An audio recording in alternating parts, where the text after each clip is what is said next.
Mən Fatimə Mahmudova, Gülbədə Abdullayevanın meneceriyəm. İfadə bir neçə dəfə gəlib bura.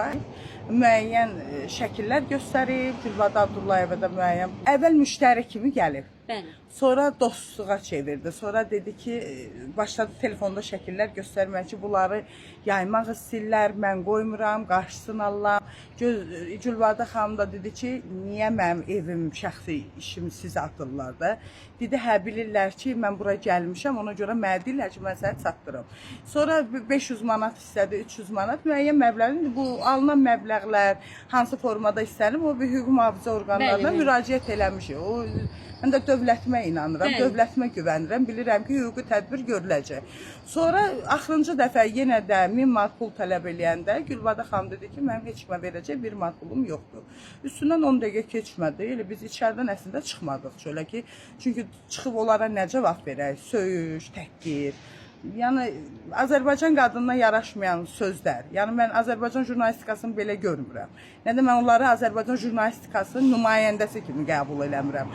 Azərbaycan jurnalistikası hansısa cəmiyyət içərisində ağzından etik qaydalara uyğun olmayan söyüşlə, ifadələrlə danışırsa, mən o Azərbaycan jurnalistikası kimi ümumiyyətlə tanıya bilmərəm. Prosta olar Azərbaycan jurnalistikasının adından istifadə eləyərək gəlib olmazın xulqanlıq da qışqırmaq, bağırmaq, söyüş, təhqir, təndir. Bunu eləm, indi görün mən neyniyəcəm. Siz bizdən bir şikayət eləmişsiniz. Görün indi biz neyniyəcəyik. 300 manat bir tələb elədilər, 300 manat verildi. Təzən yenə 500 manat bir tələb olundu. Axırıncı dəfə 1000 manat tələb olundu. Bəli, pul tələb olundu. Gülbədə xanım gəldi, ağladı. Dedi ki, mənim o şəxsi işimdir. Mənim evladım var. Siz bunu necə eləyə bilərlər mənə? Dedi, mən sənin yanına gəlmişəm ki, sənə kömək eləyim ki, eləməsinlər.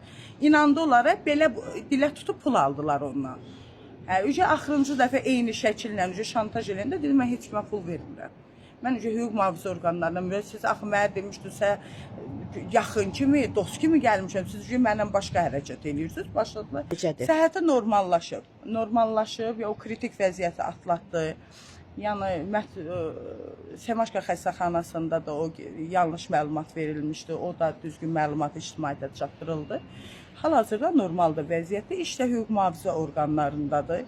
Mən də dövlətimə inanıram, Gülbədə xanım da dövlətimizə inanır, biz hüquqi dövlətdə yaşayırıq.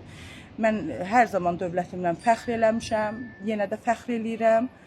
Yəqin ki, hüquqi tədbir görünəcək bu jurnalistika adından istifadə edib dələduzluq edənlərlə bağlı.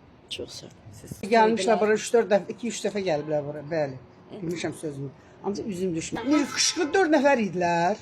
Hündür gömbul qızlar idi. Siz görərsiniz, sən saç kesən olmusan, haçandan burada operasiya edən olmusan, cəmaatı alladırsınız, cəmaatı öldürürsünüz. Belə sözlərlə, qırğın qiyamətlə. Üstümə dedim, ay xanım qışqırma yenə binada yaşayanlar eşitdilər sözü. Nə olub? Sonra gəldi bura, dedi nə olub? Bir belə saç kesən də haçandan bu. Dedi də bu sözləri dedilər, burada oldu, bu qısa çox oldu. Oturmuşdum, çıxdım, gördüm səs gəldi, bərk səs gəldi, qışqırıq səsi gəldi. Çıxdım daşı buradan dedim ki, nə olub, nə səs tüydü bu?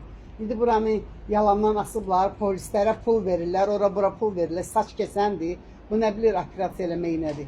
Siz hara baxırsınız? Dedim, bizim neyimizə gəlir? Mən dedim. Qayıtdım dedim, ancaq burada belə Haydi İstanbul böyük binadır, neçə mərtəbəli binadır. Hamı ses sözü eşidir. Bir yanda bahalı maşın var idi, hündür maşın idi, qara maşın idi. Gəldi, ağızlarına gələn sözü dedilər ki, mən sögürdülər də ağzından çıxan, çıxın bari, öz çıxmışdı, çıxın bari, belə sözlər var, ağızlarından çıxanı. Baxmırdılar, arvad var, kişi var, uşaq var, sözlərini deyirdilər. Dedim, lazımdır ki, belə eləmək. Bunlar pis olsa bir belə cəmaat gələr, gedər bura. Siz bilmirsiniz, o saç kesəndir. Böyle qışqıra, getdilər qabaqdan maşına mində, məhəlləmizi də başı çəkir. Oy, başladılar, mində məhəllə. Qalmışlara deyirdilər, bu sözəcən deyirdilər, bunlar haçandan deyir, burada operasiya eləyən olurlar. Bol qızlar var, 2 dənə də arıq qız, 4 nəfər. Mənə kömək, dedim, məsələn, nə kömək eləyim, bu nə deməkdir, sessiz gözü, yatmışdım, iş düzəltmişəm, göz düzəltmişəm, mən orada nə görmüşəm, ha bu sözü. Oldu xanım. Bir nə əcəb eləmişsən, dedim, mənim yaşım daha keçib, 69 yaşım var, mənə lazım.